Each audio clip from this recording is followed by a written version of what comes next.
नागपूर जिल्ह्यातील मौदा तालुक्यातील विविध रेती घाटांवर रात्रीच्या सुमारास अवैध रेती वाहतूक मोठ्या प्रमाणावर सुरू असल्याची धक्कादायक माहिती समोर येत आहे। संबंधित घाटांचे अधिकृत लिलाव होऊनही घाट मालकांकडून शासनाच्या नियमांचे उल्लंघन होत असल्याचे चित्र स्पष्ट होत आहे। माहितीनुसार तालुक्यातील 5 घाटांचे लिलाव झाले असून माथनी, चिखना, पटाची दान, महालगाव, कुंभापूर, डहाळी आणि किरणापूर या घाटांवर एकाच परवान्यावर रात्री मोठ्या प्रमाणावर ट्रकद्वारे रेतीची वाहतूक केली जात आहे।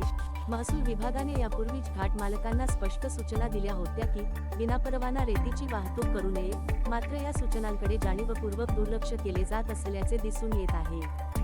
दिवसा नियमांनुसार कामकाज सुरू असल्याचे दाखवले जात असले तरी रात्रीच्या वेळी एका रॉयल्टीवर अनेक ट्रक भरून रेतीची वाहतूक केली जात असल्याचे सूत्रांनी सांगितले।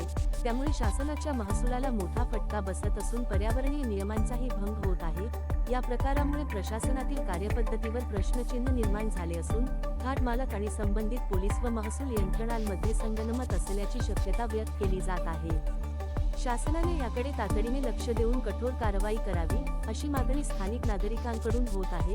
कुंभापूर घाटात एका शेतकऱ्यावर मारहाणीबाबत गुन्हा दाखल करण्यात आले होते, परंतु अजूनपर्यंत कोणतीही कारवाई करण्यात आलेली नाही। रेती घाट घेतल्यामुळे रेती घाटातील कर्मचारी कारण नसताना कोणत्याही नागरिकांवर मारहाण करतील का, असा प्रश्न शेतकऱ्यांनी केला आहे। ज्या शेतकऱ्यावर मारहाणीबाबत गुन्हा दाखल झाला त्यांच्यावर कार्यवाही करा, अन्यथा कुंभापूर घाटातून रेती उपसा करू देणार नाही असे आवाहन शेतकऱ्यांनी केले आहे। महाराष्ट्र लाईव्ह न्यूज पत्रकार छबिलाल गिरीगुंजे, राज्य प्रतिनिधी, नागपूर।